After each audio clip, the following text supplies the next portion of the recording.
सब लोग जानते हैं कि केवल डॉक्टर बाबा साहब भीमराव अंबेडकर अकेले ऐसे व्यक्ति थे जो कांग्रेस गांधी नेहरू को नहीं मानते थे और हमेशा उनके विरोधक रहे।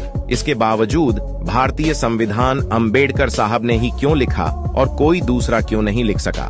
गांधी भी बैरिस्टर थे, नेहरू भी बैरिस्टर थे, राजगोपालाचारी, मुंशी, BN राव, JP कृपलानी, ऐसे बहुत सारे लोग थे। फिर बाबा साहब को ही संविधान क्यों लिखना पड़ा?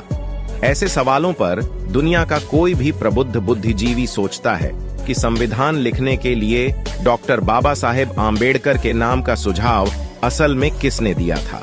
इसका जवाब उन्हें सन 2000 में minister of social justice and empowerment और गवर्नमेंट ऑफ महाराष्ट्र द्वारा निर्मित डॉक्टर अंबेडकर पर बनी फिल्म में दिखाया गया है कि गांधी जी ने नेहरू जी से अंबेडकर के नाम की सिफारिश की थी, इसीलिए यह मौका उन्हें मिला। लेकिन यह झूठ नहीं बल्कि सफेद झूठ है। दरअसल संविधान लिखने के लिए कांग्रेस के वरिष्ठ नेता गांधी ने BN राव को चुना था। इसके बाद संविधान निर्माण के लिए एक शिष्टमंडल की स्थापना की गई, जिसका काम था देश विदेश के संविधान के अभ्यासकों से मदद लेना। इसलिए शिष्टमंडल लंदन विश्वविद्यालय के राज्यशास्त्र के विभाग प्रमुख प्रोफेसर डॉक्टर फिलिप जेनिंग से मिलने गया। इस पर फिलिप जेनिंग ने सुझाव दिया कि तुम्हारे ही देश में संविधान का पंडित मौजूद है जिसका नाम डॉक्टर BR अंबेडकर है और उसकी मदद तुमको लेनी चाहिए। सिस्टम मंडल ने वापस लौटकर समिति के आगे प्रोफेसर फिलिप जेनिंग द्वारा अंबेडकर साहब के बारे में राय रखी और सभी ने डॉक्टर अंबेडकर को संविधान समिति के अध्यक्ष के तौर पर चुना और BN राव को संविधान समिति के सलाहकार के तौर पर चुना गया। British professor doctor Philip Jennings आखिरकार डॉक्टर बाबा साहेब आम्बेडकर से इतना प्रभावित क्यों थे, ये भी मैं आपको बता देता हूं। मुझे लगता है ऐसा होने का 3 बातों का महत्वपूर्ण योगदान है। इसका पहला कारण है अंबेडकर साहब की शैक्षणिक योग्यता।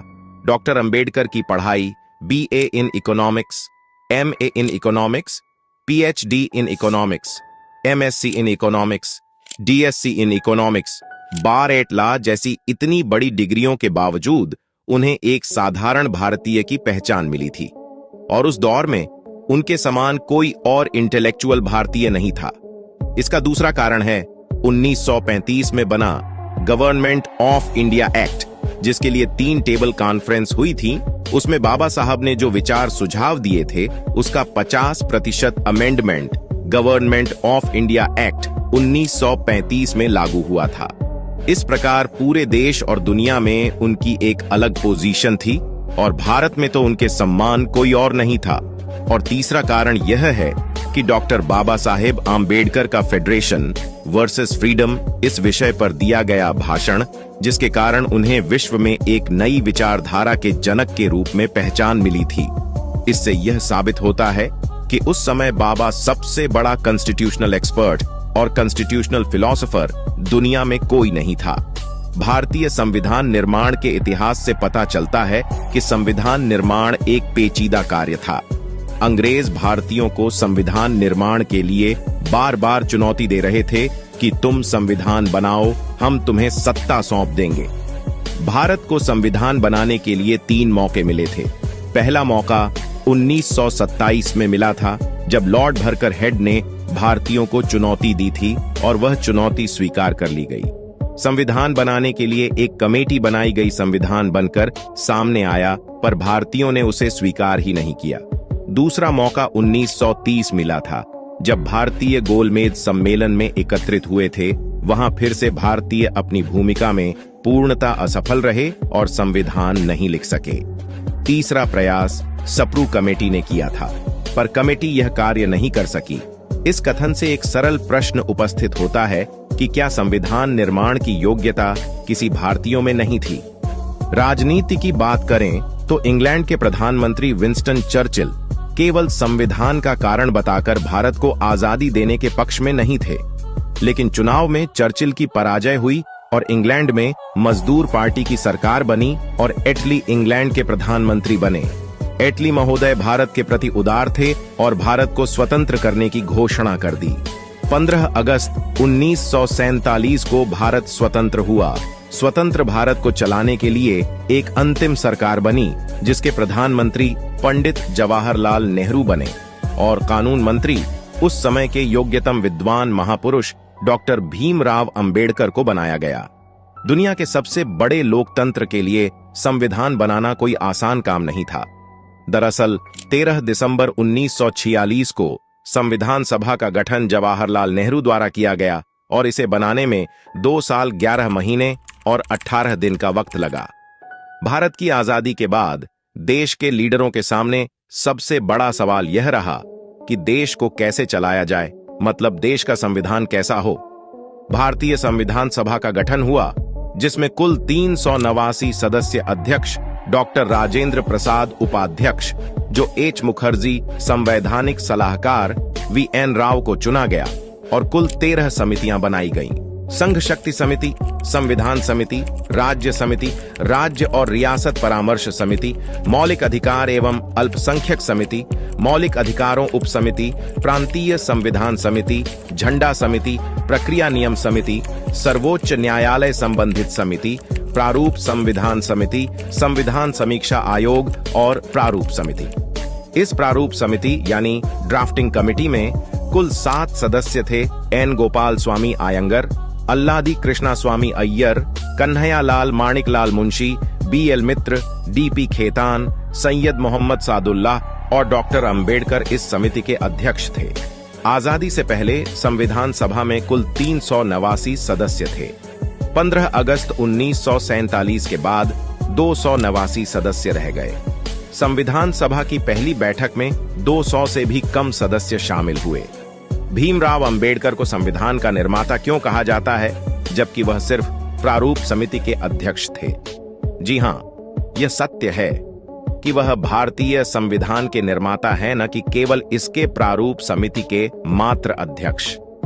वो इसीलिए कि वे प्रारूप समिति के अध्यक्ष तो थी ही, पर समय के अंतराल में समिति के अन्य सदस्यों का सहयोग धीरे धीरे नगण्य होता गया। BL मित्र ने समिति से इस्तीफा दे दिया और DP खेतान की मृत्यु हुई। बाद में उनकी जगह यह माधवराव और TT कृष्णमाचारी को सदस्य बनाया गया, लेकिन दोनों ने अपनी अनुपलब्धता जाहिर की।